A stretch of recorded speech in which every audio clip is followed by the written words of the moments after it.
Good afternoon, ladies and gentlemen. This is the National Intel Report. I am your host, John Stadtmiller, with you on this Tuesday, 21st of June, 2016. Is it not the first day of summer today? Yesterday. Must have been a little lag here in Texas. It's about 100 degrees out there under partly sunny skies, or is that partly cloudy? Depends if your glass is half full or half empty. As promised, today I've got the author of Holy Serpent of the Jews, a fascinating book. And I've been doing some cross-checking here with the protocols of Zion and what they had designed for Europe through economic calamity. And brother, aren't we there now? We've got Britain on the Brexit thing. That vote is going to take place in a couple of days, and there's a lot of people sweating it over there. Oh, those are the promoters of the European Union that want to see it stay together? Well, it might be a house of cards that falls rather quickly if England leaves Thursday. Texe Mars wrote the book, Holy Serpent of the Jews. Good afternoon, Texe. Hey, John, it's great to be with you. Well, I appreciate you coming up with me today, and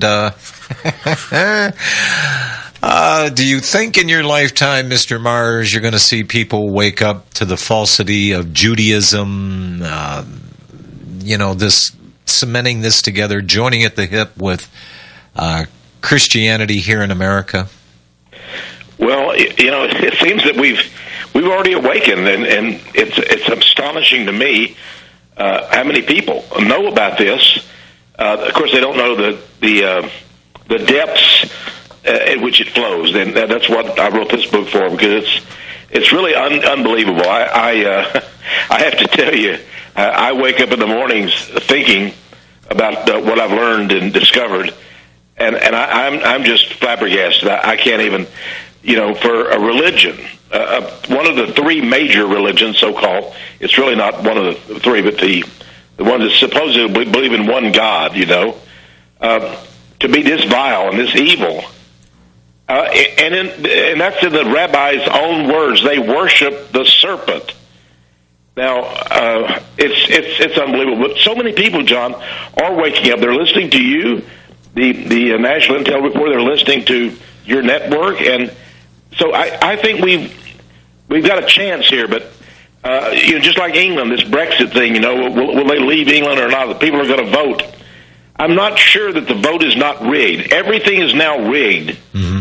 So I don't know exactly. Trump, the same way with Donald Trump, everything is rigged now. I don't know if these people can win because the voting machines, the companies are crooked. The people that run everything is just crooked and corrupt, and never has it been like this in society. So even were we to win, we may be told that we've lost, but that's just going to make people more angry, more furious, and more determined. Now, what that means, that determination may mean we're going to go all the way down to have a revolution, and there might be gunfire and death. I think we're headed towards that because they're not going to allow us to win. They're not going to allow us to overthrow their system, the establishment, that is. So I think people better listen to me right now, because, we may have to secede. We may have to set up our own country. And I'm not just talking about white people or black people. I'm not really talking about race, but just good people. Christian people, people who believe in the Constitution. I've now decided that that's really what direction we're going to take, because society has become, this is a nation of freaks. They're absolute freaks. They're homosexuals, they're witches, they're Satanists, they're murderers, they're liars, they're corrupt thieves, and they're in charge. That's the problem. They're all psychopaths. And it is true. We're a nation of psychopaths. When I say that, I mean they are the minority. We now realize that about 5 to 10% of any population are psychopaths. And what are psychopaths? Psychopaths are really not, you might even say they're not a species. They're not even like us. We think they are. We see them just like this guy that shot all those people in Orlando. We think he's a human being, but he's not. His system of thinking is different than us. He has no empathy, no sympathy for any person. He kills without compunction. And so that distinguishes these people, such as Barack Obama and others. They are very dangerous people, but we put them in charge. Well, and Texe, I've said this, and this is a dangerous game nowadays because, well, now they're talking about we can't allow hate speech on the internet. We can't allow people to be radicalized through some extremist thought. So we might have to control the content of the internet. And as I look at this, you know, the people that don't want an open discussion, and I think I've mentioned this to you before, about Zionism, you know, the true history of the Jews. You know, where did world communism come from? Where did world banking come from? Who owns the media in this country? Who controls, and they've bragged about it, who controls our Congress? What country gives them $30 billion a year unceasingly, no matter what they do? Butcher Palestinians, keep them in the world's biggest open-air prison camp. And it's fascinating to watch this. So nowadays, it's even more extreme because the politically correct have surrounded us. And I have been told many, many times, Texe, that, you know what, you could be doing more business. You could be not resisting in your message, but you'd have to modify your message. So where do you go after, you know what the root of communism, worldwide communism was, coming out of the Bolshevik Revolution in Russia? How do you stray from, well, we know who the world bankers are, that's controlling the globalist agenda right now, feeding it through debt and credit, which is one of the protocols of the learned elders of Zion, is to bury countries in insurmountable debt. That's true. And, you know, you mentioned the protocols of Zion. I once thought the book, well, you know, everybody says, well, golly, that's just a forgery. It's not true. Don't believe that book. But when I read it, I had the same impression that, you know, the great industrialist Henry Ford had. Well, this has to be the truth. Because, you know, the author of that, I say the author is not the author, but the guy who first published it, a Russian monk, he was a Russian Orthodox in the Orthodox Church, a Christian, a monk published that book. He had a book coming out called The Great Within the Small. And in 1901, he was given this book. It was snuck into Russia from France by a woman who got it at the Grand Orient Lodge in France. She gave it to Mr. Neelis, and she said, please read this. It's very important. He read it, and he published it. He was the first person to ever publish it. And he said, it's my Christian duty. And he said, and he published it, it was 1905. He said, we're at the cusp, we're right at the beginning stages of a great and bloody revolution in Russia. Now remember, 1917 was when Vladimir Lenin and Stalin and all the others came in. And the Jews, the Jews took over Russia and killed some 66 million people. That's according to Solzhenitsyn, you know, the great historian. 66 million were massacred. But he wrote this, he published this book just a dozen years before the communists took over. And he said they have now made Russia the great enemy, and they're determined to bring down our Tsar, our Christian civilization, and then he said the whole world will fall apart.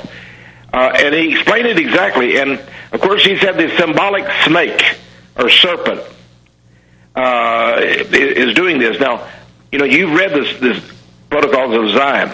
And in it, they themselves say, we are the people of the serpent. And we're going to envelop the entire world with our symbolic snake or serpent. Now, I thought that was just hyperbole. I thought, people don't say we're the serpent, the people of the serpent, and we're going to envelop the whole world. We're going to slither across the surface of the earth and gobble up one country after another. Of course, they did that with Russia. Then they went over to Germany and took Germany, and they took China. Now they've taken, of course, Israel. Now they're taking the Middle East. It is like a huge serpent. But I never realized that Judaism itself is controlled by rabbis who believe they are the people of the serpent, and their God is the serpent. When you study, John, you go back in history, and you study the peoples of ancient Egypt, Babylon, Greece, then you move into South and Central America to the Aztecs and the Incas. They all worship the serpent in one way or another. Worship the serpent. And I always thought that was very crude and very dumb. How can somebody worship the serpent? Nobody would do that that had any mind. These were the ancient peoples. Then I discovered that the Jews have always worshipped in secret the serpent. He is their God. And now I've found out the Jews have two sets of books. They do not. The Old Testament, the 5 books, in fact, of the Torah. A person goes to a yeshiva to learn to be a rabbi. He doesn't even open up the Old Testament. There are no doubt many yeshivas, or like our seminaries, Bible colleges, where not one word of Scripture. Christians believe that the Jews must be very learned in the Old Testament.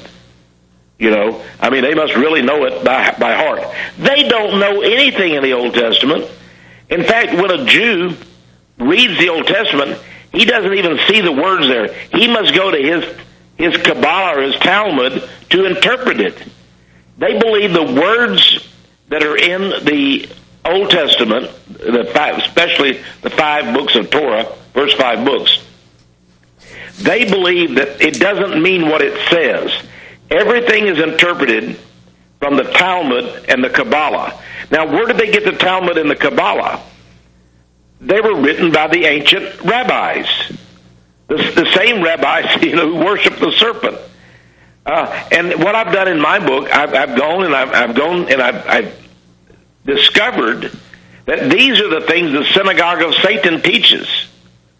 A very famous gentleman, Israel Shahak. But before you continue, I just had a thought here. I remember a movie that was produced by Hollywood. It was called Rounders, and it was a movie about a kid that was going to law school, and he had a penchant for gambling, got himself in a little trouble, and had to make a little loan from a judge. And they were talking over a couple of glasses of gin, and he told the story to the young man that his father will not talk to him to this day because he wanted him to go into the yeshiva, and they were all falling over this young man because he had an understanding many years as senior. But he made a strange statement, and this always stuck in my head because generally you don't see anything critical of Zionism or Judaism in any movies coming out of Hollywood. And the guy said, look, I went with what I felt I had to do, and I became a judge. He said the problem was that the more I studied in the yeshiva, the less I saw of God. And I thought that was a profound statement. And to this day, I'll see this movie and I'll see that part, and I'm going, wow, what a statement. It's true. The less I see of God. Yeah. That is very significant, John. And well, you know that the Jews do not worship the God of the Old Testament. They believe that is a myth, that God was created simply for them to understand that there is a divine being somewhere, somehow, but they believe he's a great mystery. He does not communicate with human beings. He doesn't care about us. He's really just there. And they substitute the serpent for him. Now, there are several places in the Bible where we're told that the Jews secretly in their chambers, their secret chambers, worshipped other gods, creeping things, serpents, and so forth. Ezekiel chapters 8 through 10, read that, and you'll find out exactly what the Jews were doing. But the prophet Ezekiel was told to dig in the wall and see what they're really doing inside the temple, And so he dug in the wall, and he could see, and he looked, and they had murals painted on the walls of creeping things and serpents and all kinds of strange creatures. And the elders of the house of Zion were there worshiping these demon gods. He couldn't believe it, because when he went to the synagogue or the temple on Saturday, well, it was just like, it just seemed like everything was just normal. They were preaching like normal. Everything was okay. All the ritual was there. But behind the scenes, the 70 elders of Zion were worshiping Satan. How could that be? All of Israel, nobody in Israel knew about it. That's what we have today. But I quote rabbi after rabbi because I don't want anybody to come back and say Texe Mars made this up. You're just an anti-Semite. You are using their own words. And, what strikes me as just absolutely astounding, Texe, that the modern-day Jews claim to be God's chosen people. But if their God is a serpent or Lucifer himself, liars and deceivers is the term that comes to mind. That's right. Their God is, and Jesus said that. When Jesus says something, I used to read that. I thought, well, I don't know why Jesus said that, but he was just trying to be expressive. You know what I mean? Yeah. I think Christians try to explain it away. When Jesus told the Jews, "You're of your father, the devil. He was a liar and a murderer from the beginning. His works you will do." Now, what did he mean by that? Surely he didn't mean that they actually worship the devil. Surely Jesus didn't mean it. And then he said, "You are serpents and vipers."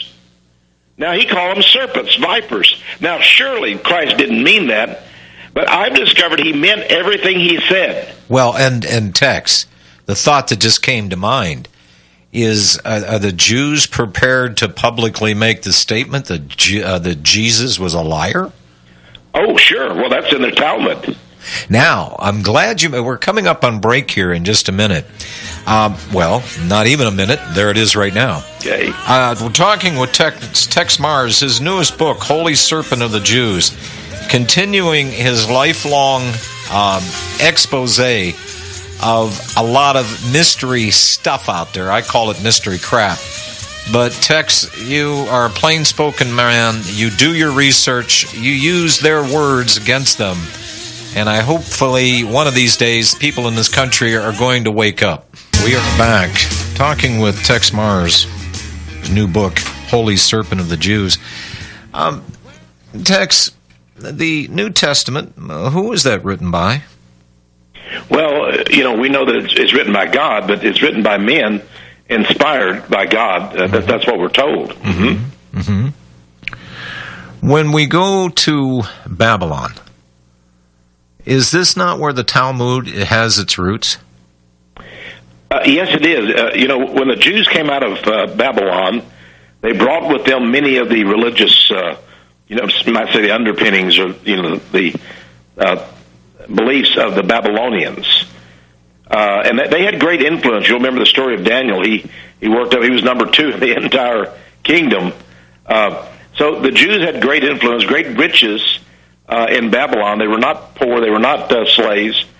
But when they came back to Israel, they brought with them the Babylon, and they combined that with some of the Old Testament religion. So that their religion was not at all pure. It was infested with this Babylonian teachings. And the Babylonians, of course, believed in the mother goddess. They had numerous gods and goddesses, and they worshiped the serpent. The queen, Semiramis or whoever, was queen of Babylon. She was known as the triple goddess. 666 was her number, which is quite interesting because the Jews in their Kabbalah say that 666 is a holy number of prophetic potential. Now, I quote that in my book. Rabbi Moses Hasod, one of the great rabbis of all time, said 666 is a holy number of messianic potential. So this is everything they brought back from Babylon. They integrated into their religion, and that's why Jesus said, they said we're of our father Abraham, but he said, no, if you were of your father Abraham, you would believe in me. Your father is the devil. And he said, your religion is not of God, it is of man-made traditions. So they made it up themselves. Everything was made up by them. So we have to understand that now when the church today is totally deceived, they believe that the New Testament just added on to the Old Testament. They believe that all we've got as Christians is Jesus. Well, no, that's crazy because we need to. Jesus himself rejected the religion of the Jews. And he said it's made of man-made traditions. And he said, when you go around, you believe in washing pots and pans and dishes, and you won't touch this, do this, taste that. All of these restrictions. The Talmud has 613 laws, and they're all in there. 613. You have to do every one of them to be a holy person. These are crazy laws. They're insane, and of course, many of them are hateful laws. For example, when a Jew passes a Christian church and he's walking, he's supposed to spit on the ground 3 times. He stops and spits 3 times. When a Jew passes a Christian cemetery, he reaches down and grabs his crotch area and he spits 3 times down on the ground. All of these kinds of rules are there. Well, who would come up with rules like that? And of course, one of the rules is that you must not teach a Gentile the Talmud. If you do, you are worthy of death. That's why, John, people don't know what the Jews believe, what they really worship. When they say God, they mean a totally different thing than you and I do. They don't believe in heaven. They believe that their God, the serpent, is going to convert earth into paradise, into a utopia, and he is going to make all the Jews of this world into gods and goddesses. They will rule, and then the serpent will turn over everything to them, and they will become their own Messiah. And of course, what happens to the Gentiles? Well, that's explained very carefully. And in the Talmud, it says that the Jews will all be given one chance. You can either, the Gentiles, the non-Jews, you will be allowed to choose. You will have to give up all of your possessions, all of your land, anything you own, anything in the bank, you give to the Jews. After that, you become their slaves. If you do not become their slaves, you will be beheaded. All right, that's the penalty. All right, let's take this break. We're going to take bottom of the hour break. We'll be gone for 3 minutes. Back with a long segment here with Tex Mars down here in Central Texas, folks. A very hot Austin, Texas today. Tex, I was doing a little bit of reading here during the break. The protocols first published in 1897 by Philip Stepanov, and that was just for private circulation among his initiate friends, let's just call them. Mm-hmm. And the first time that you mentioned him, Sergei Nilus, published it was in 1901 with the book you mentioned, The Great Within the Small. It was reprinted in 1905, and a copy of this is in the British Museum. And that was received on August 10th, 1906. But all the copies that were known to exist in Russia in the Kerensky regime, they were ordered destroyed, and any successor post that guy, if you had a possession of that, you were to be shot on sight. And what's interesting about this, Henry Ford, In an interview published in the New York World on February 17th of 1921, he put the case for nihilists tersely and convincingly, and he said this: "The only statement I care to make about the protocols is they fit what is going on. They are 16 years old, and they have fitted the world situation up to this time. They fit now." And Henry Ford, they speak it quietly that he was one of the early anti-Semites, and he and his merry band of men, little people like Tom Edison and Burroughs and Harvey Firestone of the Firestone Tire and Rubber Company, some of the little industrialists of the time, they sat around, they went on camping expeditions, and they would sit around and discuss this. And Ford himself in the Dearborn Independent, and there's a reason why I keep repeating this so people do not forget it. He bought the newspaper, the Dearborn Independent, and he did a series of editorials in that paper in 1921. And he compiled them into a 4-volume set of books called The Internationalist Jew. And it was specifically around the banking system that was, foisted upon the American people back in 1913, the Fed Reserve System. And he understood the implications of this. And he knew that fiat money system, the usury, would destroy this country's economy. And he was bold. He sent that 4-volume set out to every Ford car dealership in the country, and for a time even made him available in his Model Ts he sent down the assembly line. Wow. In River Rouge, Michigan, the 4-volume set were in the cars themselves. So Ford knew this. He knew the dangers, as many people during that period of time, with the fiat money system. Texe, do you realize that this world would look totally different? We would look totally different if we had an honest medium of exchange.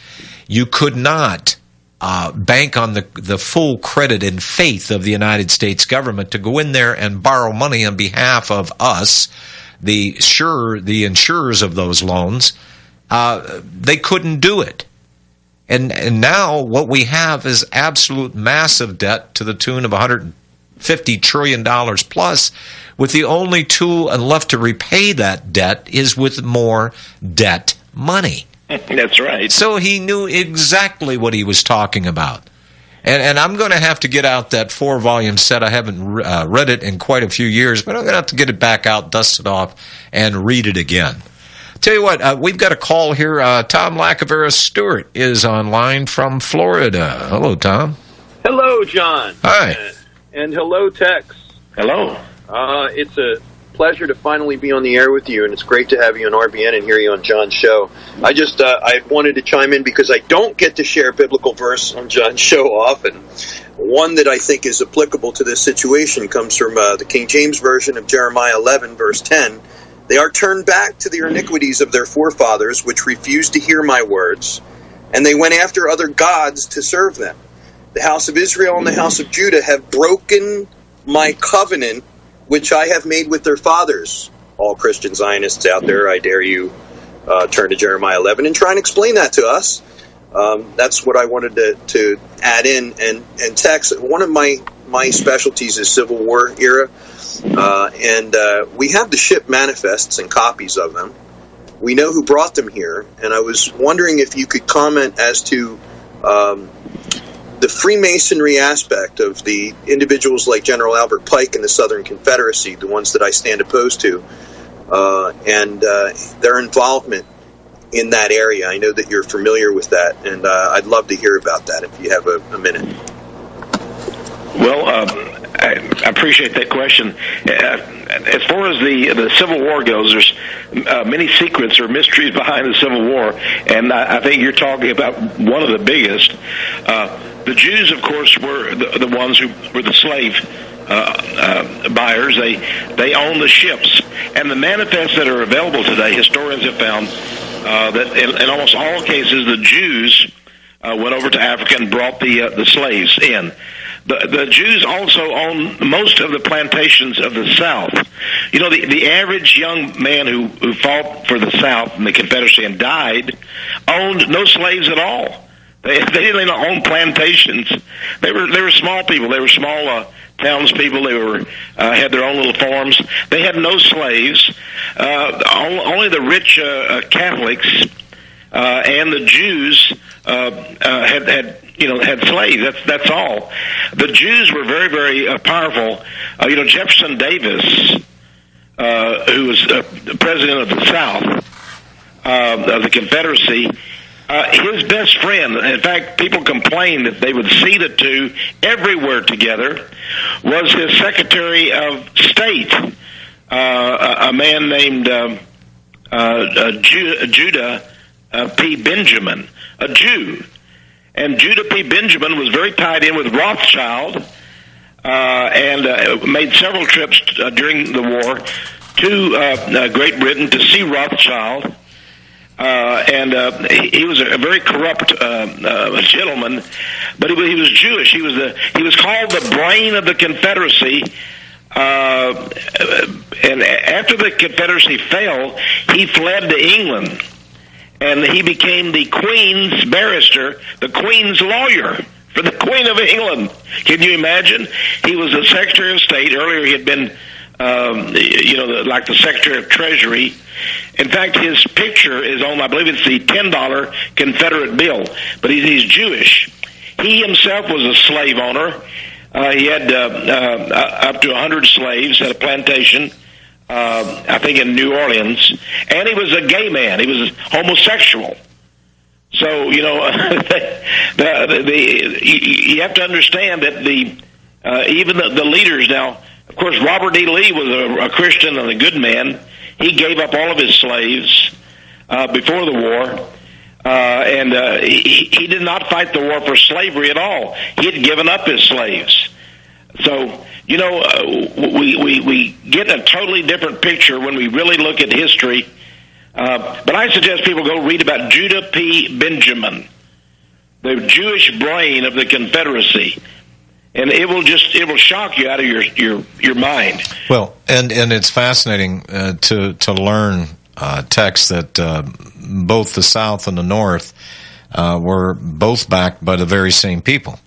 Well, that may be true, but because Rothschild, he wanted to break them up, but of course he was going to have influence in both of them. You're correct on that. Yeah. And so there's just a lot of things that we don't know about the South. I used to be from the South, of course, when I was raised, and I believe the South could do no wrong. It's going to rise again, John. Well, I'm waiting. Waiting, yeah. Texe, thanks, Tom. By the way, thank you, John, and thank you, Texe. I'd love to have you on sometime. God bless you. This is an awesome show. Thank you. I appreciate it. I've got one more call here, and then I'd like to move on to other subject matter. I would really like to get this Kabbalah and the Talmud down pat here so people understand. Texe, I am so tired of this Judeo-Christian. Supposedly it's based on the Bible, but the God's chosen people are the most racist people, supremacist. This was something that they invented themselves, and they proclaim that they're God's chosen people, so I guess that they can do no wrong, but wrong they did, and there was this diaspora. They were banished from having their own country or own kingdom, and they were told that, look, until the Messiah comes, you people are not to have a country. That's right. Well, Messiah, I think, refers to Jesus, Son of God. Well, he's come, and he is gone, and they're still there. And I'm looking at this, and I'm going, why is the pastors and the preachers, why are they so adherent to this? So blindly do they read into and associate the Jews, as we've been describing here. They are not God's people per se. They do not worship God. They worship Satan. They're the serpent seekers, the bug people, and Mysteries Babylon, and My God, how many other things? It's just amazing to me, the mystery religions. And I'm looking at this and I'm going, why? Why are these? Do these pastors and these preachers and the pulpit pounders, do they not believe they're going to be judged by God Himself? And if they continue with this religious doctrine, isn't there a greater penalty for those that will not see and will not come to the truth and preach that truth? Isn't their sentence going to be a little bit harsher than the layman? Well, it would have to be, and because they have a great responsibility before God. So we know that they're going to be in great jeopardy on Judgment Day. But right now, the seminaries and so forth have been taken over by the Jews. People don't understand this, but the Bible companies, the King James was, of course, written, many years ago, centuries. But the modern Bibles, they're all owned, they're all copyrighted. They're not the words of God at all. For example, Murdoch owns the NIV, the New International Version. Murdoch owns Fox Network also. And he's very much a Zionist. So they have taken over the Bibles, and they're just it's a horrible thing. But what they don't realize is that everything that they need to know is in the New Testament. That Jesus told the Jews, behold, your house, the house of Israel, is left unto you desolate. Now that's what you're talking about, John. Jesus Himself said, your house is left unto you desolate. He also said, the kingdom is taken from you and given to another nation that will bear the fruits thereof. What nation did He give it to? Well, He gave it to the Christian nation. And then he insulted them by calling them the synagogue of Satan. And He did so twice in the book of Revelation. And He says that He told the Christians the synagogue of Satan will be forced to come and lay down at your feet. So how do the pastors, preachers, pulpit bangers, whatever, why in the New Testament did they not understand the Messiah's words? Why don't they get it? Well, they don't get it. I have pastors call me all the time angry. I bet. And they tell me, you can't be saying these things, Texe. You're an anti-Semite, and God's going to punish you. So I asked them to tell me, what they're hearing, and of course, what they're hearing is not at all what I preach, what I say. For example, in the Galatians chapter 3, written by Paul to the Galatians, who were Gentiles, he said that Jesus, the seed of Abraham, this is what they all believe. They believe the seed of Abraham are the Jews. But Paul specifically says in verse 16 that the seed of Abraham is not Jewish, it's a spiritual seed. And Jesus is the spiritual seed of Abraham. And everyone who has the faith of Abraham, in other words, the same kind of faith that Abraham had, believes in Jesus. And then he ends it by saying it doesn't matter. Now here's the key. He says in Galatians 3, it does not matter if you're a Jew or a Gentile. It doesn't matter. You must have that same faith. And if you do, if you are Abraham's seed, now that's not physical, that's spiritual. If you're Abraham's seed, then you will know Christ. And the promise will be yours. So the promise of God is given to everyone who has the faith of Abraham. And how do you have that faith? You believe in Jesus. There it is. And that one. By the way, Paul said in Galatians chapter 1, if you don't have this faith and you're teaching this Judeo-Christian stuff, he said, who has bewitched you? You're into witchcraft. So these people are into witchcraft.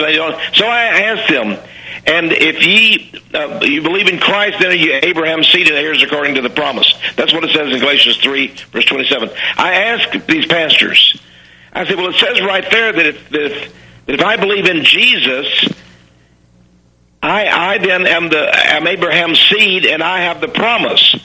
But you're saying the Jews still have the promise? They're still God's chosen?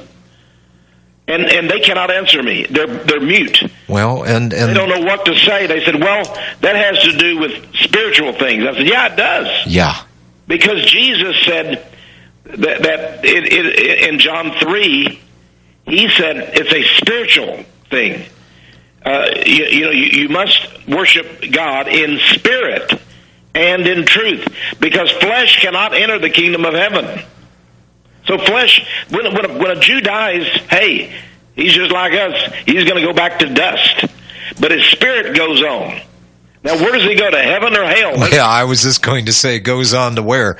It's going to be a sleigh ride to hell, and there ain't no snow, and it's a bumpy ride. Hey, I've got more calls here. Let's roll these fairly quickly. I'm skipping the commercial break here. Ed in Florida, go ahead.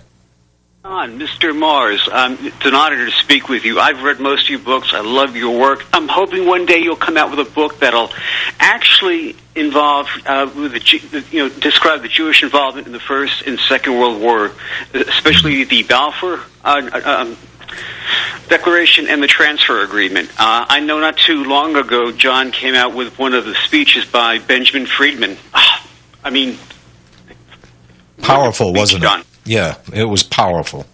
Absolutely. The first time I've ever heard that in my life, and it opened my eyes. I had no idea, that there was a transfer agreement between Nazi Germany and the Zionists who lived in Germany. And it kind of put me in the state of mind, why would Hitler allow these Jews to emigrate to Israel if the whole thing about the Holocaust scenario? But that's kind of like off the topic, though. But but I'm glad, Ed, I'm glad you brought that up, because Hitler told the Jewish bankers, he says, get out of town, take your stuff. He did not seize their assets.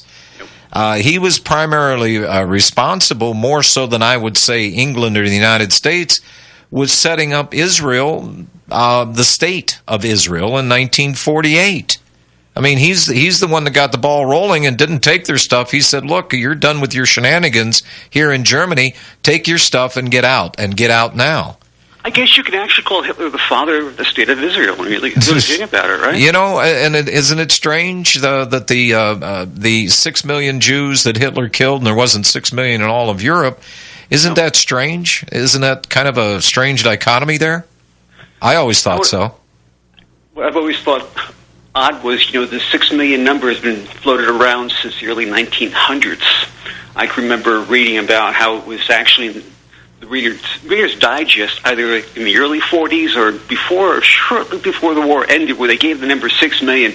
They've been pushing that number for decades, and they're going to be pushing it probably for the next 100 years if we allow them to. Tex, you've seen the movie Hellstorm.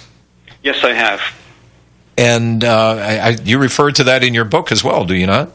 Yes, I do have a chapter on Hellstorm by Thomas Goodrich, a great book.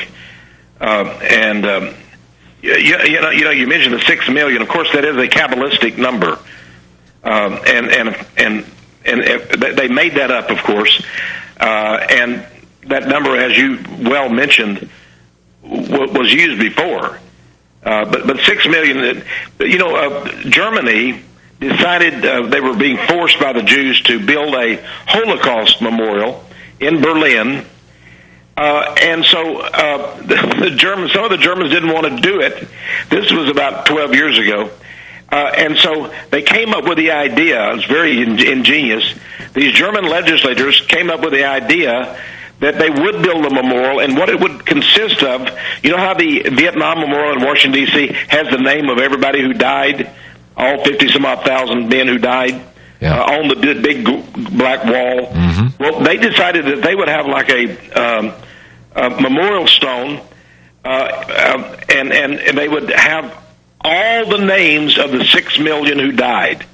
So they gave this money. They donated the money, not donated. I took it out of the government treasury, and they voted to build this memorial and to have all of the 6 million names inscribed their own.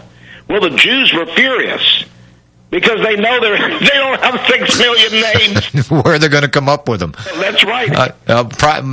They might try the New York phone book. That'd be a good start. Hey, let's keep moving here. We're running out of time. Peter in L.A., and I take it that's not in lower Alabama, that's Los Angeles? Los Angeles. Okay, go ahead, Peter. Yeah, I'm not religious in the least. And frankly, I don't have a lot of respect for it, but I am a pretty good observer. And I look around and I see the media absolutely dominated, entertainment absolutely dominated. I see the banks, our financial system, completely dominated. I see the Jews, just individual Jews, are the biggest donors to the Democratic and the Republican parties, and that's not including the whole lobby system behind them. Yeah. Just Adelson and Haim Saban and Arnon Milchan and all these guys. I see that what they did in the Ukraine. I see that they were Stalin's executioners and really, the soldiers of the Bolshevik Revolution that did horrors. You heard what General Patton said. All this stuff. Hey, General Patton was quoted as saying, "Hey, I'm here in Europe. We've been fighting the wrong people. Give me the gasoline. Give me the green light. If we're not at war with Russia, I'll start it. We need to kill communism. We've been fighting the wrong people." Yeah, that's what he said. They can four of the Supreme Court members, and it's soon to be 5 when Obama appoints a new one. The communitarians. And I also am lettered enough in history that I have absolutely disdain for the conventional Holocaust story. Yeah. I think it makes absolutely no sense whatsoever. It doesn't. And I think it can be historically, and then for it to be made illegal to speak about, or just like it's illegal to boycott Israel and exercise our own First Amendment rights to take a moral stand. It would be like saying if the Ku Klux Klan were selling flashlights and we said, no, we don't want to buy them, they're using them to blow up black churches, and the government says you must buy them. That's what they're doing with the BDS thing. Yeah. Battery's not included. That's the Jewish-owned company. They'll sell you the power source. Hey, I've got to run. Thank you, Peter, for your call. Let me see here. Let me go to Charles in St. Petersburg, Florida. Hello, Charles. Wanted to make some points quickly about the South first. Mm-hmm. I'm in the Sons of Confederate Veterans here locally, so I'm kind of have a dog in the hunt, so to speak. Yeah. First of all, both Ulysses S. Grant and William Tecumseh Sherman had slaves with them all during the Civil War up until the time of the 13th Amendment. They kept slaves with them, and Grant's wife was a big slave owner. The North had 4 slave states in it. They always say the South was fighting for slavery. Well, there were 4 states in the Union that fought against the South that were slave states during the Civil War. Yeah, these are little facts that they don't often bring to light. Do you know the guy that discovered Abe Lincoln and groomed him was Abraham Jonas, who was Grand Master of Freemasonry in the Illinois Territory. And you get a Cupid doll if you can tell me what Lincoln's real last name was. Well, the one connecting him with the old families was Hanks. He was Nancy Hanks' descendant, and I'm Springsteen. Related. Springsteen. Yeah, he could have had some in him, but you got to realize all these presidents and vice presidents are all related to each other, including our friend Obama. It's all. Another thing is I wanted to get to. I know you got to go. Is Tex? Can you hang with me 3 more minutes after the top of the hour break? It's only a 90-second break. Sure. Okay. Mm-hmm. Okay. Great. All right. Hang on, Charles. Charles, hang on. Don't talk. My turn. Taking break. Top of the hour. Second hour of the National Intel Report coming up. Talking today with Tex Mars. New book, Holy Serpent of the Jews. And folks, he's written a lot of them. #1 bestseller, Dark Secrets of the New Age, DNA Science and the Jewish Bloodline, Codex Magica, Secret Signs, Mystery Symbols, The Hidden Codes of the Illuminati. He's a retired U.S. Air Force officer, and he taught at the University of Texas at Austin. I call it Moscow on the Colorado. We'll be back. All right, we're back. Second hour of the National Intel Report on this 21st day of June 2016. Talking with Texe Mars, author of Holy Serpent of the Jews. And do I still have Charles in St. Petersburg? Charles, you had a second part to that question? Yeah. Second part is, I don't know if Texe knows that Abraham Jonas's cousin was Henry Jonas, who was the one that created B'nai B'rith in 1843, either in Cincinnati, Ohio, or New York City. They haven't decided. But it was 1843, and they were both, Henry and Abraham came from the radical bunch in Germany, the 1848ers that had a revolution, and they were part of that came to, and Lincoln and the Republican Party had quite a few of these Marxists that came over after that revolution, one of them being Karl Schurz, who I don't think he was a Jew, but he was German, one of the 1848ers. Okay, well, Charles... and also Monsanto. I wanted to get to that. Monsanto family, the chemical company, descend from the largest slave owner of the South, the Sephardic Jew family of Monsantos. Interesting that they're in the business of Agent Orange and look at I was just going to say and look at the fine products they're turning out. Yeah. Steve in California. Hello, Steve. Go ahead.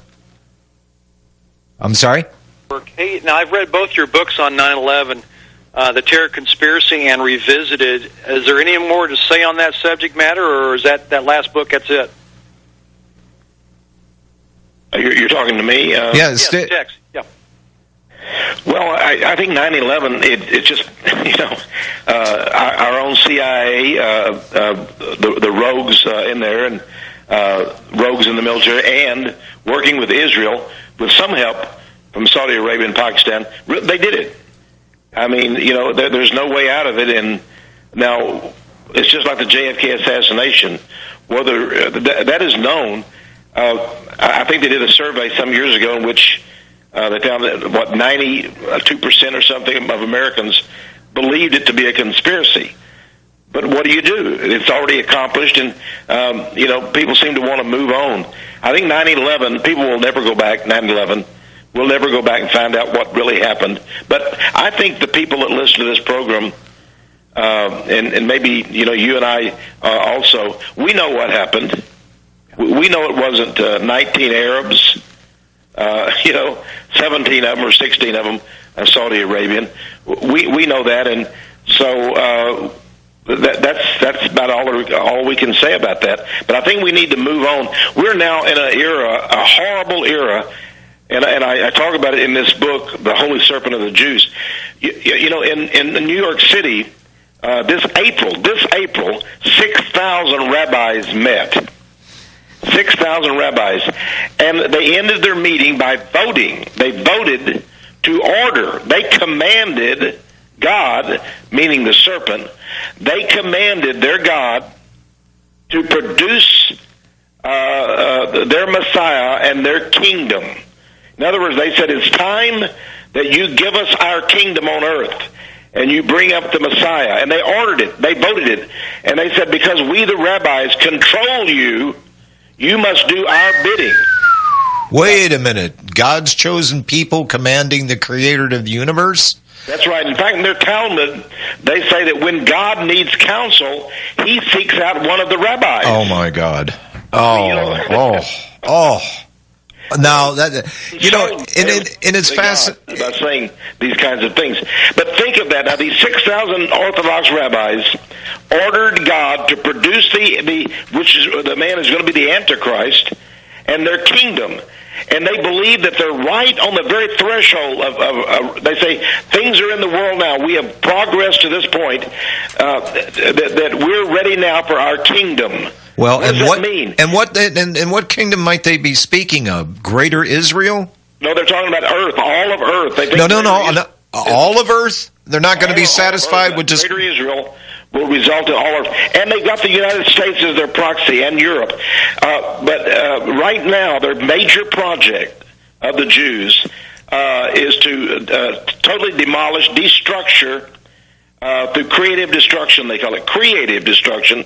The Middle East, take over all that oil, of course, and then to use immigration to bring down the Christian world. Well, their purpose. They want to bring down the white people. Now that's strange because I don't really care. I'm not a racist at all. But they see that Christianity was brought forth on this world by whites, and so they look now at bringing up millions and millions of Muslims to pollute Christianity, and the immigration thing. I was listening last night to the head of the Jewish Council for Policy here in the United States. This is a group of rabbis and other powerful billionaires that meet, and they basically practically tell AIPAC and ADL what to do. He said our number one priority right now is immigration. Because, the protocols you mentioned, John, and you're correct. The protocols say our goal is a borderless world. No border. So they don't want any borders. They don't want Christianity to be primary in any country. So they want to force us to accept Islam, Sharia law, and so they're bringing Europe down, of course. But Europe and the United States are the obstacle. We're the only ones that could possibly prevent the Jews from conquering. But right now we're in bed with the Jews. We're helping them. One of the emails that was released on Hillary and came to light just this last week, she said that we're in Syria for the Jews, for Israel. I saw that. Israel wants us to conquer Syria. I saw that. It was absolutely astounding, and it was Vladimir Putin himself that assured last week Assad of Syria. He said, "Look, you're going to remain in power. The people voted you in. I know who started ISIS. This Israeli Secret Intelligence Service." Right there, you go. And I'm looking at this and I'm going, wow. Totally embarrassed. I mean, now they're cooking and ginning stuff up. The latest that I heard that NATO would consider a cyber attack if it came out of Russia to be an act of war, and that would be enough for them to mobilize ground forces and air forces to go on a war footing against Russia. How insane is all of this? That is true. Right now, I have my doubts about Trump. I have my doubts about Putin, but it seems from what I'm gathering that Putin is the only obstacle that they have. Of course, they took over Ukraine. The Ukraine is the cradle where the Khazarians, began, the real Jews. They're not really the Jews of the blood of Abraham at all. But that's another story. Right. In my book, DNA Science and the Jewish Bloodline. But the fact is that we are now on the very edge. They for the first time in hundreds of years, they have appointed a Sanhedrin. The same people, who found Jesus guilty and put him on the cross with the approval of the Roman governor, Pilate. The Sanhedrin is there. They now have a foothold in Israel. And they're conquering all of the Middle East with the debt, and we've spent over $3 trillion of our money there. Think of what we could have done with $3 trillion, John. Wow! Almost fixed the infrastructure here in the United States. I think the tab is up to $3 trillion right now. There you go. Now, I think Trump, of course, is you have to bow down and get along with the Jews to be as successful in real estate and casinos as he has been. And his daughter, of course, Ivanka, is married to a Jew and is converted to Judaism. Nevertheless, it seems that they despise Trump. They don't want him as president. They're going to do everything they can to keep him out of the White House. I think just like Hitler, and Stalin turned against the Jews later in life, and they assassinated him. So I think they're worried. They're very worried about Putin and Trump. And Trump has said, "I can get along with Putin. Putin can be my friend." They don't like that. Yeah. Well, and of course, what happened if Trump became president, and he he knows a lot of things he's not telling us. Oh, Tex, look, what he's come out and said is he's hit all the push buttons, all the hot spots that you just said. Nation without borders. He wants to build a wall. There you go. He doesn't want to see the destruction of America. He claims that we can be great again, we can be industrious, we can be prosperous again. He wants to talk to the corporations, reformat why they left the country in the first place by way of high taxation and regulation. He said, "Come back here. We need the jobs." He has said that he's going to put a stop to the TPP and the TPIP. Trade thing. They've ruined America over the last 30 years with those trade. Absolutely. So all of which it's been set up to balkanize and destroy economically the United States and the Federal Reserve that's been operating inside this country for more than 100 years. He's hit all their hot buttons. No damn wonder they don't want him in there. You're absolutely right, John. You've got it analyzed here, and so they hate that. I mean, everybody hates. Of course, the Pope despises him because the Pope's in bed with these people. Yeah. There's a reason why they both wear yarmulkes, isn't there? That's right. Well, one more phone call, then we'll cut you loose, Tex. Francis in North Carolina. Hello, Francis. Hello, you two young men. Hi. Hey, Tex. I have a question for you to tweak your head. Okay. In light of the aspect of talking about the 5 books of the Talmud, Torah, or whatever you want to call it, would that by chance be the first 5 books of Moses, which goes from Genesis to Deuteronomy? The Torah, yes. Then, in that case, I wonder what they did with the second set of 5 books of Moses, which is basically viewed as arcana. Okay. It's never out. Okay, but they actually believe the serpent is found throughout the Torah, and they interpret it according to their Kabbalah. So, it'd be like you take the New Testament, which is just a plain spoken book, and you made up all kind of stuff and created all kind of fictional stories about it, and it turns out totally different than what is said by the disciples and Jesus. This is what they've done to the Old Testament, or the Torah. I'm not surprised at that. Just wondering. Thank you, Francis. Appreciate Thanks your call. Much. Later. By the way, one of the callers kind of shook my memory up here a little bit, and I was talking about Hitler told the bankers to take their stuff and hit the road. How many countries have the Jews physically been thrown out of, Tex, during your studies? Oh my! It must be at least over 100. And why? What is the major malfunction with humanity? I mean, was there DNA? Was there a DNA tag someplace in there that says we hate Jews and that's what we're going to do? Or is it what they're doing to these various countries over the years? Well, Paul explained it in the Bible. He said they hate every person, and they're contrary to all men. So they hate other people, and they're contrary to all men. This is a race of people that are haters. And so in every country they've gone in, they've stayed, they've never assimilated. And in fact, the Jews claim, in America, claim we're of Israel. Rahm Emanuel, who was chief of staff for Obama in the White House, he served in the military all right. He went and served in Israel and the Israeli Defense Forces. Then he comes back and he has all the top secret stuff and becomes the chief of staff in the White House. Has all of our top secret information. How can we allow these Jews to be dual citizens? Now, in Russia, Putin just passed a law which forbids the Jews to be dual citizens. He told the Jews, if you want to be in Russia, if you want to be an Israeli, that's great. Then you're not going to be a Russian. Boy, that has inflamed the Jews there. Well, and again, the grand plan is for, and I have absolutely no doubt, who is the architects of the New World Order, their global dominance and control, and all the machinations and the structure within, and how to accomplish that.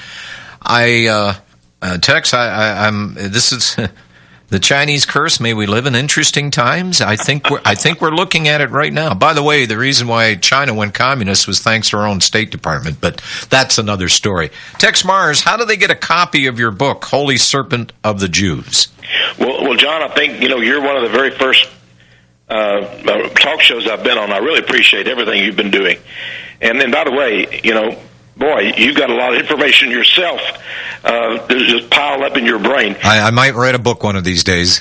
Well, you really should. Yeah. And you and I have known each other for many years. I've known the great work you've done there.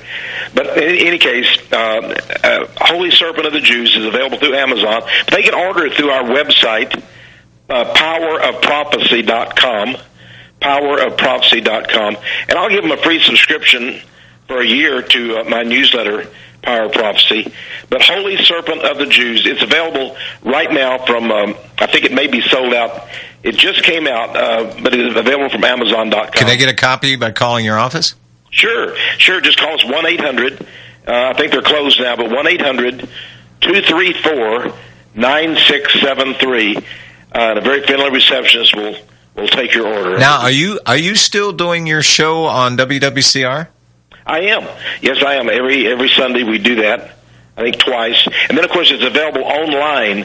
They can listen to it anytime. They can tune into it right now. PowerProphecy.com, and you got a link up there? PowerProphecy.com, and just tune in. All right.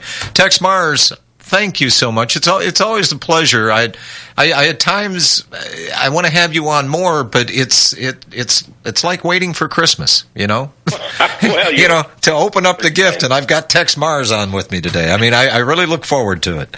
Well, it's just great being with you, and appreciate you so much, John. All righty. Thank you, sir. Okay, bye-bye. Bye-bye now. I've known him for many years, and I'll tell you, I have respect and admiration for people, throughout your studious years, your fact-finding and your need to know. Tex has not taken something and then made the pieces to his suppositions fit. He sincerely does his research constantly, and that'll be evident. You read any of his books, and it is more than evident that this guy does not come up with an idea and then jam the facts in there to fit his supposition. He does the research. And I've had a lot of respect for this guy. If there were a change, he would let you know about it. If there was an epiphany, he would certainly let you know about it. So I've always admired him for his steadfastness and there's people that share his beliefs.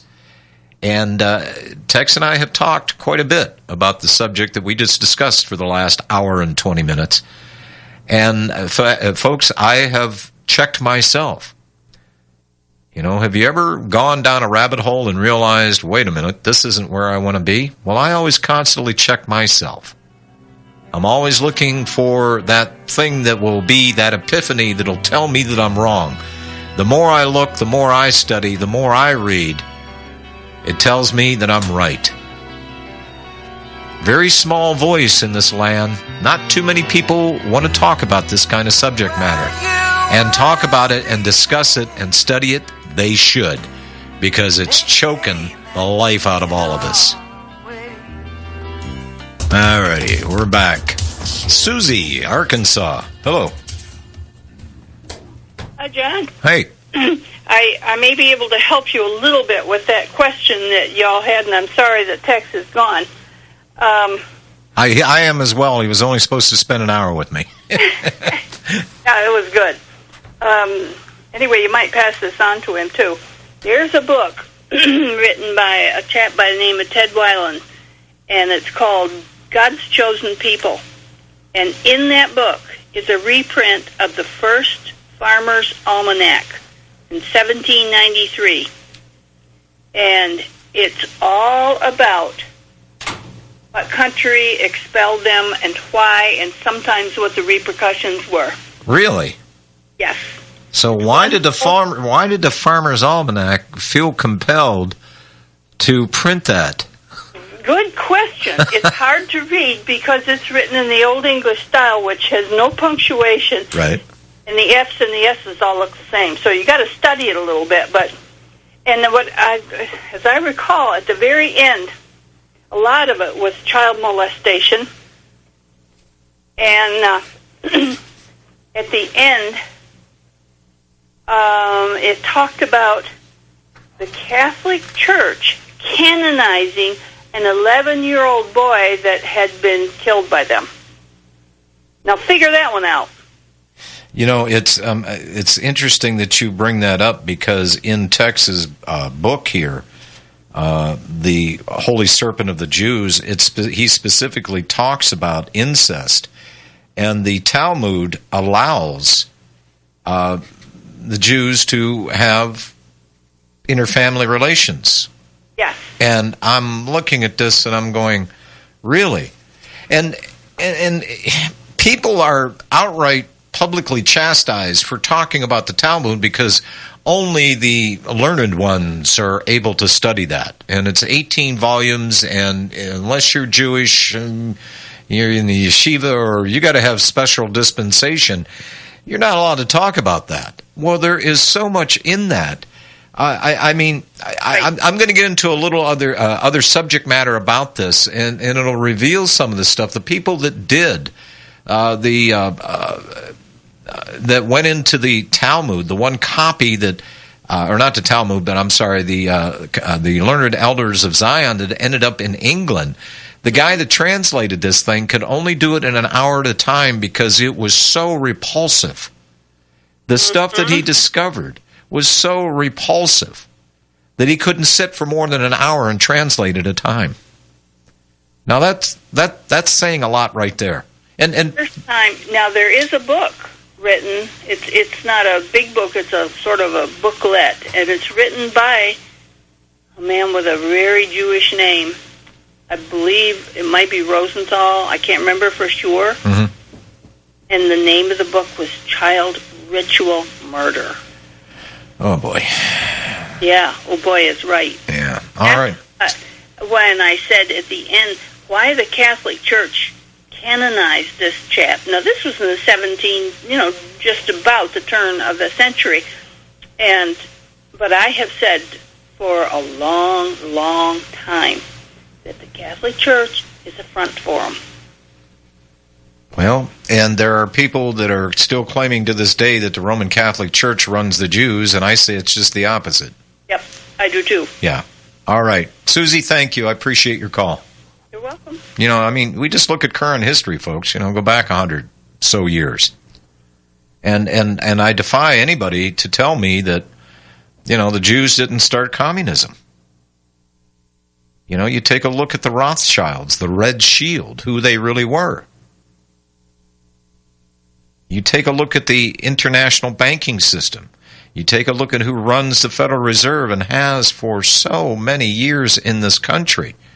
It is absolutely undeniable. And recorded in the Bible. What did Jesus do in the temple?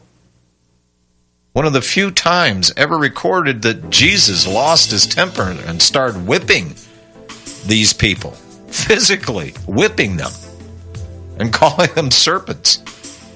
These were the usurers of the time. These are the people that used to shave coins and charge interest. Why do you think in the Middle East right now we don't have any funny money banks? Because they don't believe in usury. But the people that hate them certainly do. Kind of odd. There's information I'm going to get into here. Let me take this call. Laura in Michigan. Hello, Laura. Hi, John. Hi. I was going to tell you, you don't go down the rabbit hole. You go down the rabbi hole. And I refer to Congress from now on as the APAC Club. Well, just get the idea about it. Well, look how many. It's the APAC Club. Well, Laura, look how many people are upset. Look how many of the neocons are ready to jump ship and support Hillary Clinton for president. One of the biggest criminals this country has ever seen, her and her hubby. And they're willing to stop any way that they can Trump from getting the nomination and the election of the presidency. It's got to, I judge people by the enemies. Yep. And he's got a lot of them. And they're in all the spots that want to see the continuation of this senseless slaughter in the Middle East, doing anything about stopping the bleeding at the borders here, or should I say contamination of our country through our porous borders. They want to actually put people back to work. I mean, I'm flabbergasted. I just look at a person and I judge them by who comes against them. But that's why I called today. This morning, Ron Paul was on C-SPAN, and I was so mad at him. He was promoting the Libertarian Party, of course. Well, of course. One thing he said he didn't like was he didn't like that Weld for vice president. But I'm thinking, Ron Paul, you know what they're doing? They're just trying to get enough votes from Trump so Hillary will be in. Now, does Ron Paul really think that Hillary Clinton is going to save the Constitution or put through any of their libertarian ideals? No. What the heck is he doing? And answer me this. Why do libertarians believe in no borders? What is up with that? Right. So when I hear and people... Go ahead. Most of the libertarians are white people, I think, too. And that's going to take all the white vote away from Trump. I just can't wait. I know Ron Paul's very smart. He's got to know how that will hurt. And we can't have Hillary in. Well, it's a mystery, isn't it? That's what I said. You know, if Ron Paul, and he was worried that if he actually got the election of presidency, he got the POTUS spot, that they would kill him. So what better protection than being right next to the guy that you would succeed if something happened to Donald Trump? You would then become president, and his safety net would simply be if they were afraid if he became president, they would assassinate him. I think it'd be pretty obvious if they assassinated Donald Trump that they wouldn't dare try to assassinate Ron Paul. I think that would pretty much blow everything out of the water. And what fascinates me is I think Ron Paul's closer to the end of his life than the beginning. And the greatest service that he could give his country, if he thinks 20, 21 years in Congress is enough, when he has the ability to take a position to really start to change the direction and the policies of this country, he would be the man to do it. Hell, he was on the banking committees. He knows all of this stuff. Right. But well, I think, is he so mad at Trump because his little boy didn't make it and Trump knocked him out? Ugh. I mean, is that why he's so vindictive?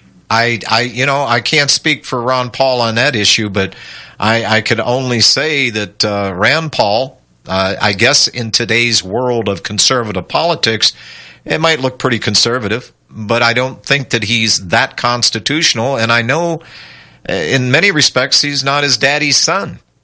No, he wasn't. He wasn't. So I'm a little bit mystified as to what Ron Paul thinks he's doing by doing this. I don't know. Does he owe somebody something? Does somebody have something on Ron Paul? What has happened to Mr. Paul? I know. I'd like to see people email him or contact him and say, why are you being a traitor? Do you really think it would be good for this country to have Hillary in as president? Come on, you know? Well, maybe the grand plan here, maybe some backroom deals have been made. Maybe it's going to be a brokered convention after all. I don't know. Well, Laura, in these mystery circles, I can't make the predictions, but again, I'll just repeat, of the people that have come against Donald Trump, and I just go down the checklist and I go, yep, the usual suspects. There's one, there's another, there's another. Who can argue with sealing the borders? Who can argue with bringing corporations back in the country so people can have jobs? After looking at this Brexit thing through the eyes of England and how it's absolutely devastated them being in the European Union, how can one say smashing that TPP is a bad thing? What is going on here? Well, they say the GOP now has 100 days to knock off Trump. That's what their goal is. Well, I hope that's not literal. I know. Yeah, because I had some backwards little kid that overstayed his visa. By the way, it was a visa from the UK. Tried to take a cop's gun and shoot Donald Trump with it. It's getting a little nuts. Laura, thanks for your call. I appreciate it. Okay, bye-bye. Bye-bye. One more, and then I got to get to this information here. Every time I say I got to get to some information, more calls come in. Do you guys do this on purpose? Ellie in Idaho. Hello, Ellie. Hi, John. Hi. I'm calling about. I think her name was Susie that called a little bit ago. About From Arkansas. Yeah, the one about Jewish ritual murder. Yeah. I don't know whether I don't know whether I misunderstood her. Did she say that the Catholic Church canonized somebody who did something to a child? Yeah, an 11-year-old. I think she has that wrong. It was the Jew that did it to the boy, and they canonized the boy. Yeah, okay. Yeah, that might have been what she said. I might have misunderstood. Yeah, well, that's what I wasn't sure. It sounded like she thought that they canonized the fella that was that ain't the way. I was raised Catholic, and I still am a Catholic, but I haven't gone to church for 25 years. And okay, Ellie, I got to ask you the question because I don't have too many people call me and say that they were raised Roman Catholic. I was as well. Okay. When I was in the church, the attention was always being drawn to Mother Mary and the saints, and the emphasis was always put on Jesus' mother by way of immaculate birth here, and right. No, it wasn't an immaculate birth. She was immaculately conceived. Okay, I'm sorry, I misspoke. Yeah, it was an immaculate conception. Yeah, but that's a dogma of the faith. And yes, they do, or we do believe in praying to Mary because she's the mother of the incarnate Word, and she was called by God to be the mother of His Son.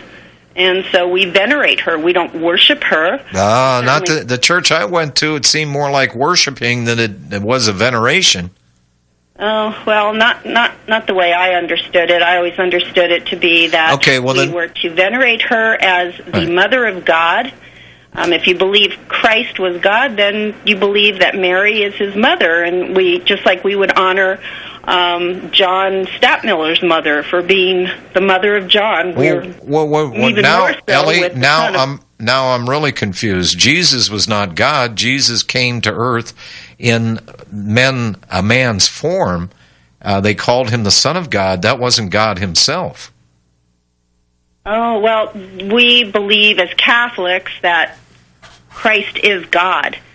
That we believe in the Blessed Trinity, which is the Father is God, the Son is God, the Holy Ghost is God. It's part of the Athanasian Creed.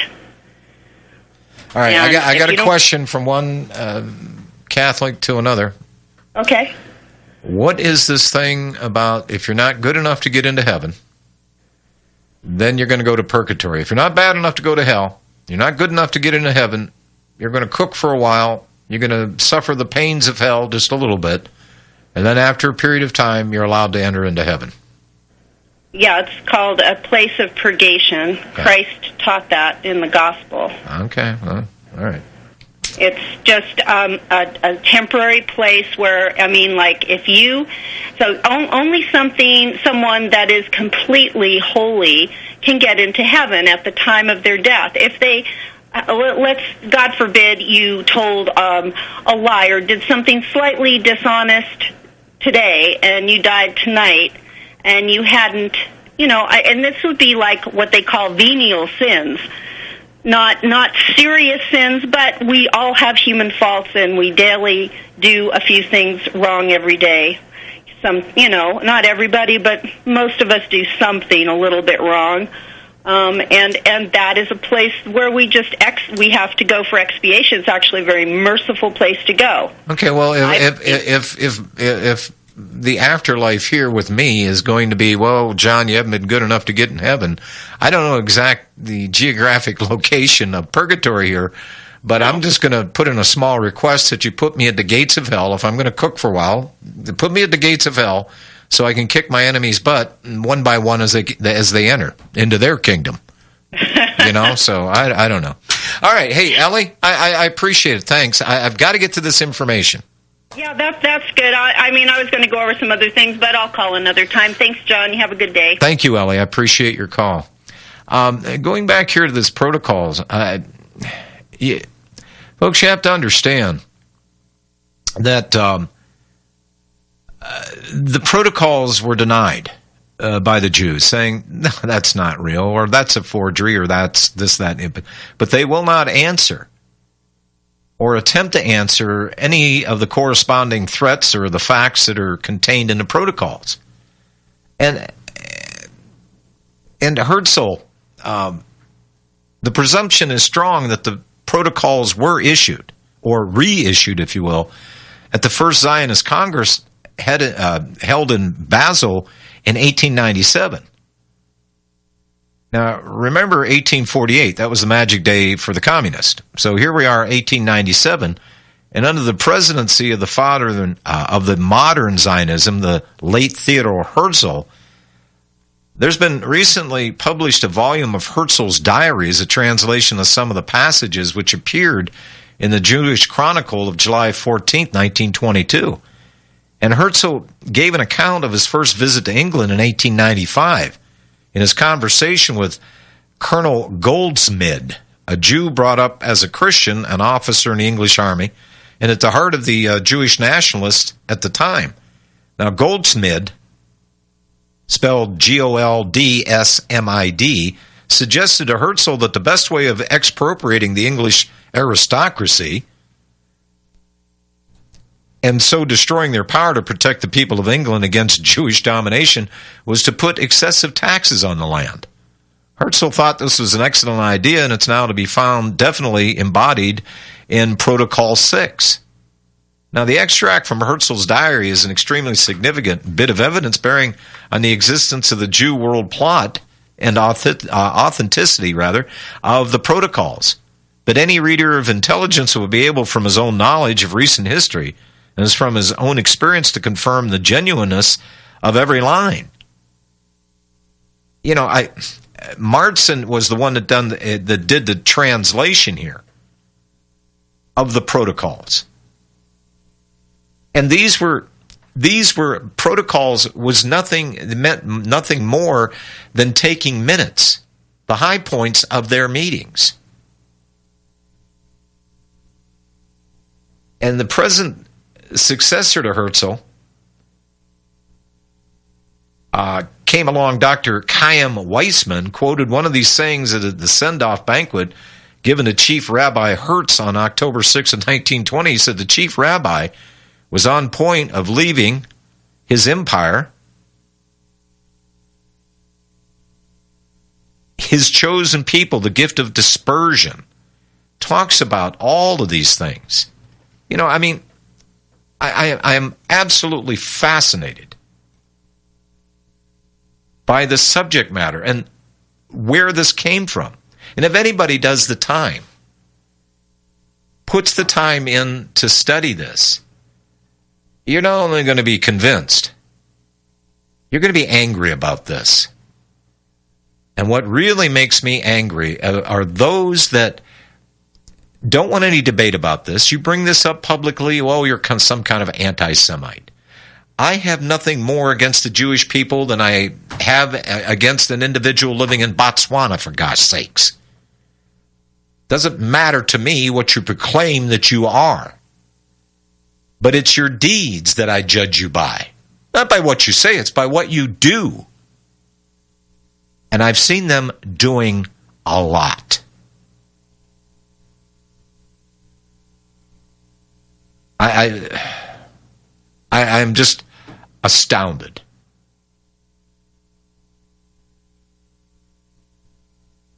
So who are the elders? You know, this is a secret that's not been revealed. They are the hidden hand. They're not the Board of Deputies, as being in the Jewish Parliament in England, or the Universal Israelite Alliance, which sits in Paris. But the late Walter Rathau has thrown a little light on the subject, and doubtless he was in possession of their names, being in all likelihood one of the chief leaders himself, writing in the Wiener Free Press, December 24th of 1912, he said, 300 men, each of whom knows all the others, govern the fate of European continent, and they elect their successors from their entourage. In the year 1844, on the eve of the Jewish Revolution of 1848, Benjamin Disraeli, whose real name was Israel, and who was a damned or a baptized Jew, published his novel, Coingsby, in which occurs this ominous passage. The world is governed by a very different personages from what is imagined by those who are not behind the scenes. And he went on to show that all these personages were all Jews. Now that Providence has brought us to light of the day, these secret protocols of all men may clearly see the hidden personages of specified by Disraeli himself at work behind the scenes of all governments. This revelation entails all white peoples of the grave responsibility of examining and revising their attitude toward the race and nation which boast of its survival over all empires. And coming down to Texe's symbology here of the snake. The symbolic snake of Judaism, that's protocol number 3, opens with a reference to the symbolic snake of Judaism. In his epilogue of 1905, in the edition of the Protocols, Nihilus gives the following interesting account of the symbol. And I'm quoting him, again using their own words. According to the records of the secret Jewish Zionism, Solomon and other Jewish learned men, already in 1929 BC, thought out a scheme and a theory for peaceful conquest of the whole universe by Zion. And as history developed, this scheme was worked out in detail and completed by men who were subsequently initiated in this question. Those learned men decided by peaceful means to conquer the world for Zion with the slyness of the symbolic snake, whose head was to represent those who have been initiated into the plans of the Jewish administration, and the body of the snake to represent the Jewish people. The administration was always kept secret, even from the Jewish, of the snake to represent the Jewish people. The administration was always kept secret even from the nation itself, even from the Jewish nation. As the snake penetrated into the hearts of the nations which it encountered, it undermined and devoured all non-Jewish power of these states. And it's foretold that the snake has still to finish its work, strictly adhering to the design plan until the course which it has to run is closed by the return of the head to Zion, and until by this means the snake has completed its round of Europe and has encircled it, and until by dint of enchanting Europe, or enchaining it rather, it has encompassed the whole world. This is to be accomplished by using every endeavor to subdue the other countries by an economic conquest. Whoa. The return of the head of the snake to Zion can only be accomplished after the power of all sovereigns of Europe has been laid low. That is to say, when by means of economic crisis and wholesale destruction effected everywhere, there shall have been brought about a spiritual demoralization and a moral corruption, chiefly with the assistance of Jewish women masquerading as French, Italians, etc., and these are the surest spreaders of licentiousness into the lives of leading men at the heads of nations. A map of the course of the symbolic snake is shown as follows. Its first stage in Europe was in 429 BC in Greece, where about the time of Pericles, the snake first started eating into the power of that country. The second stage was in Rome, in the time of Augustus, about 69 BC. The third in Madrid in the times of Charles V, 1552 AD. The fourth in Paris, about 1790, in the time of King Louis.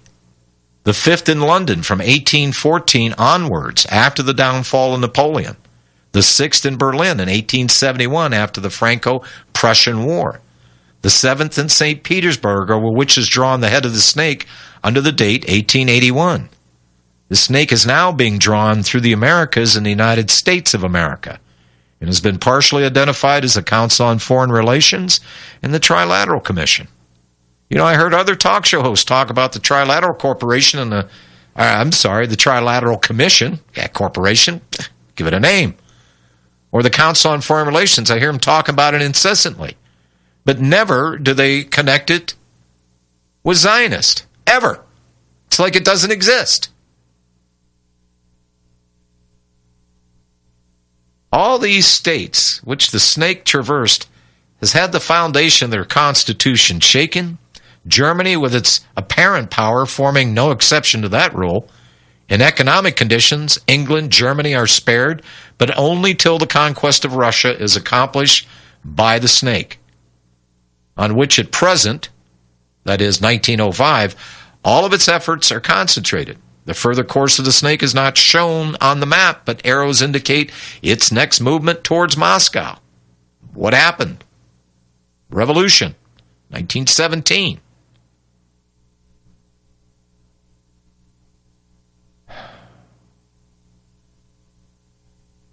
Putting aside the fine phrases we all speak of the significance of each thought by comparison and deductions, we shall throw light upon surrounding facts. Protocol 1. Rob in Chicago. Hello, Rob. Hey, John. Hey. I hard to find that dissertation there, sir. That was impressive. And it explains a lot. Very much so. Well, we keep explaining, but evidently there are ears out there that refuse to hear. They're being eaten by the snake. They're being eaten by the snake, Rob. And they're going, hey, you want some salt and pepper? Snake. Well, remember, the way I'm gathering it is that when Eve and Adam gave in to the temptation, the snake, the devil, won over and ruled the world, he was the snake. So the snake, I know we're getting a little theological here, but the world is being taken over by a whole lot of evil and satanic stuff. So it's the only explanation that's out there. Now, fast forwarding, like what we've been hearing in the Catholicism, I was brought up Catholic, and point blank, I go back to the Bible was a book written by men. Yep. Men have long since been corrupted and all sorts of other stuff. So I don't look to necessarily the Bible as it speaks that I have to take a little bit of I have to leave a little out there because I don't trust them. And what I do trust is that there is a God. There is a God out there, a higher power. Is it as how they were written? I don't feel it is, but I do know this, John. I walk out into my garden, and I see the magic. I see the incredible people, I see babies being born, and they have this magic in them, the DNA. They have this, animals have this innate ability to transform into things and carry on their species. Unfortunately, we as humans have forgotten that our job is not to have fun on Earth. Our job is not to reach higher power. Our job is to carry on our species. Which is not, that's fun to me. That's living life. That's not philosophizing or trying to explain why human beings are on the face of this planet. You've heard me say this before, Rob. Somebody asked me one time, well, you've read a lot, you're experienced, you've been a talk show host for a while, what's your philosophy on life? And I go, I have deduced this much, that to be able just to stand and witness what I am a part of just makes me go, wow. I don't try to explain it. I am experiencing it. I know I've got a short time on this mortal coil to kick up some dust, and then I got to go.